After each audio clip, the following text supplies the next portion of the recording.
Within 3 years, the Navy had its answer to a major lesson from the loss of Sheffield, specially equipped helicopters to provide an umbrella of radar cover.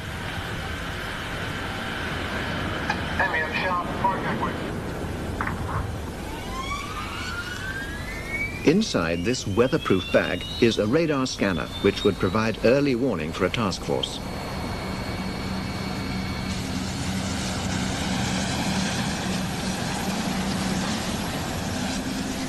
The political decision to give the Navy's aircraft carriers their own airborne early warning was taken the day Sheffield was hit.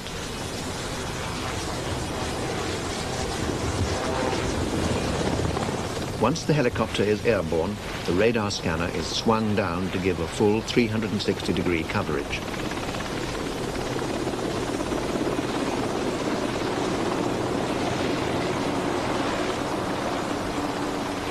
The helicopter then climbs to several thousand feet above the task force.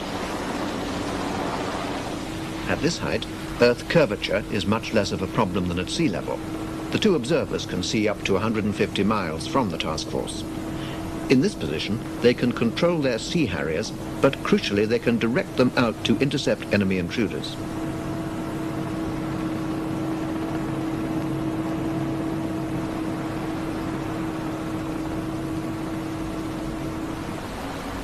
With airborne early warning, no super étendard ought to have got within 150 miles of the task force without being spotted.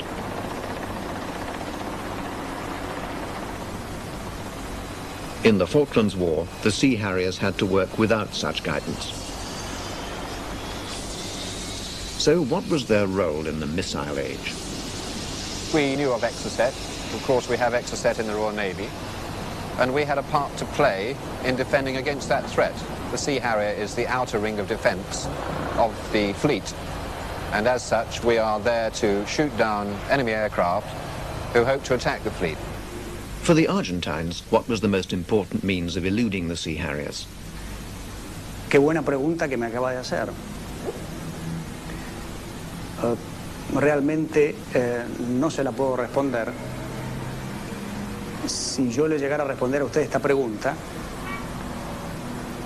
le quitaría mucho trabajo al servicio de informaciones inglés. A limitation to the Sea Harriers rapidly became apparent. With our little radar in the Sea Harrier, we couldn't see small, fast targets down low over a rough sea. This was a real problem and meant that the étendard coming in the right conditions could possibly sneak past us and confront the missile systems, which was quite a worry to us. So what missile systems might such aircraft have encountered? Sea Dart was the main missile with the task force.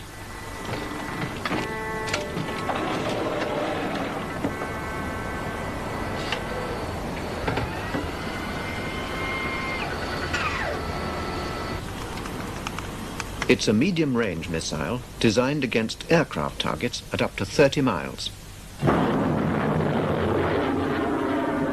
But of the Sea Dart hits in the Falklands War, all were against aircraft and none were against missiles. To stop an Exocet needs a missile system designed for that purpose. Such a system existed with Seawolf.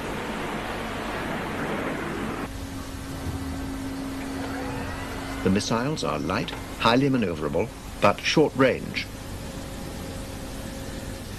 The Seawolf system was designed from the very outset as an anti-missile missile.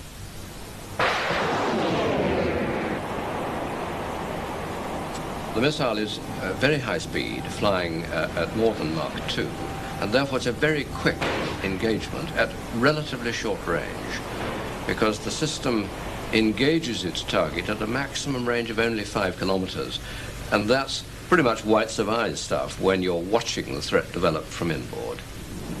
The British problem was that only 2 ships in the task force had the specialist anti-missile missile, HMS Broadsword and the other Type 22 frigate, HMS Brilliant.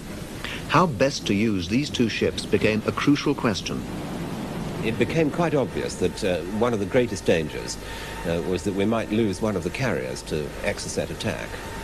And therefore, we stationed one of the Type 22s, either broadsword or brilliant, as close to one of the carriers as much of the time as we could, certainly during all daylight hours. The technique became known as goalkeeping.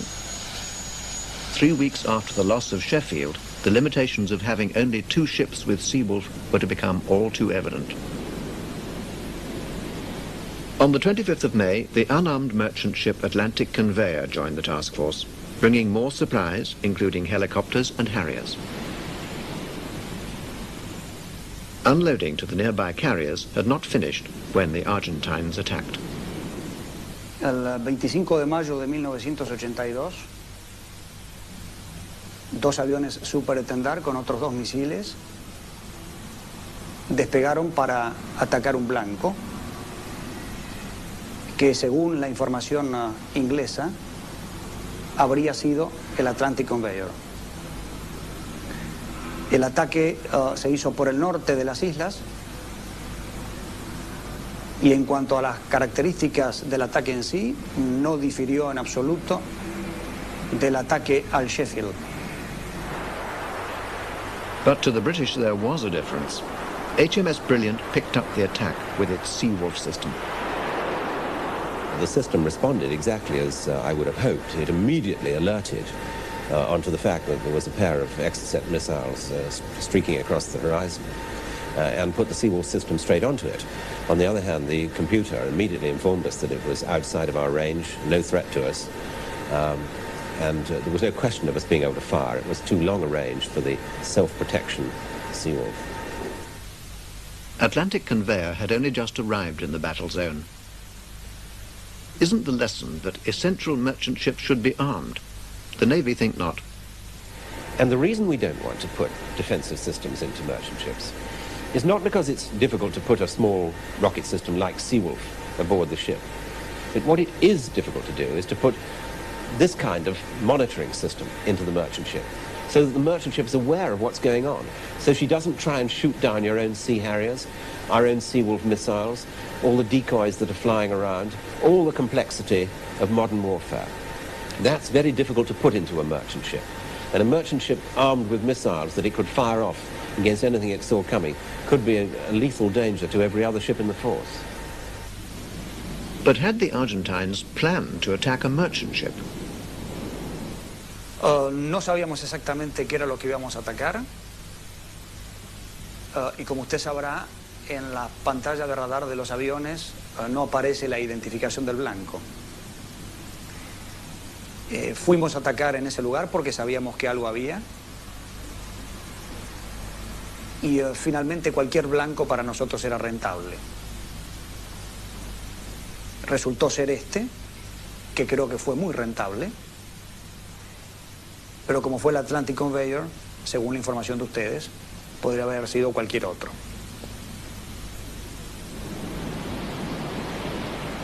The thought that it might have been an aircraft carrier highlighted the need for a last-ditch line of defense. So the Navy's immediate reaction after the war was to fit this to aircraft carriers.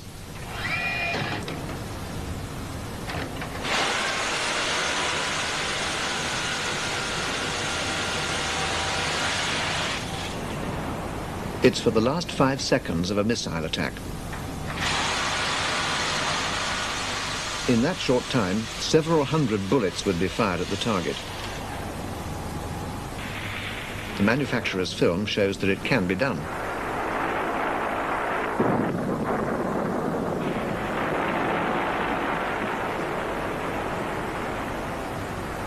But will hitting the missile always ensure that it disintegrates?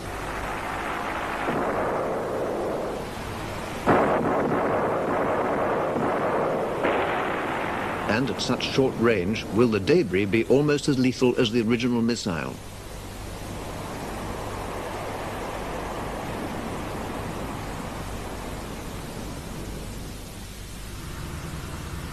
This is the only device credited with successfully foiling an Exocet attack during the entire war.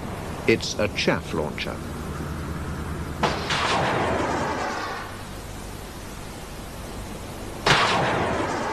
It's not a missile. Chaff rockets burst near the ship, producing a cloud of fine aluminium needles. These needles reflect radar waves. And on an enemy's radar screen, the lower ship which has just fired chaff becomes completely obscured by a cloud of false targets.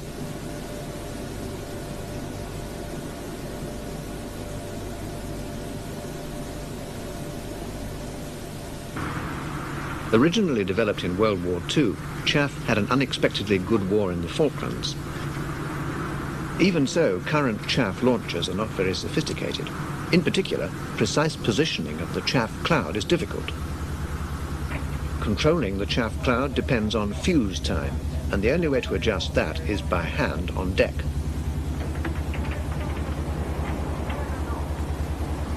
Not easy at the best of times.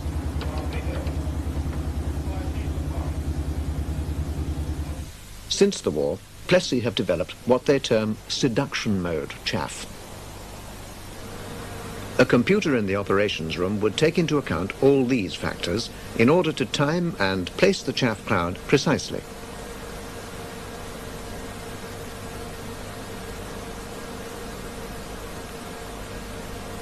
The crucial decision on fuse time is calculated automatically.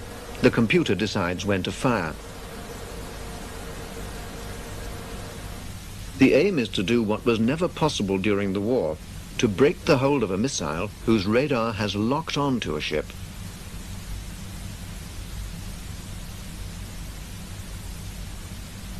A correctly placed chaff cloud should be able to seduce the missile away from the ship.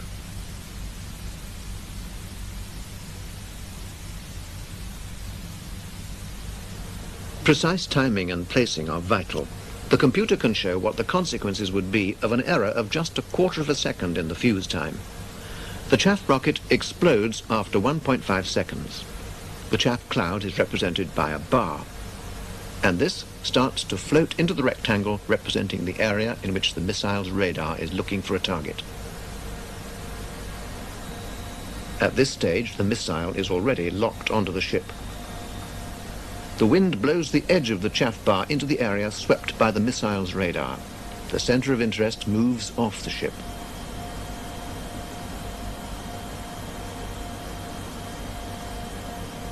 But because the timing was wrong, the chaff cloud leaves the radar rectangle too early. The missile's interest reverts to the ship.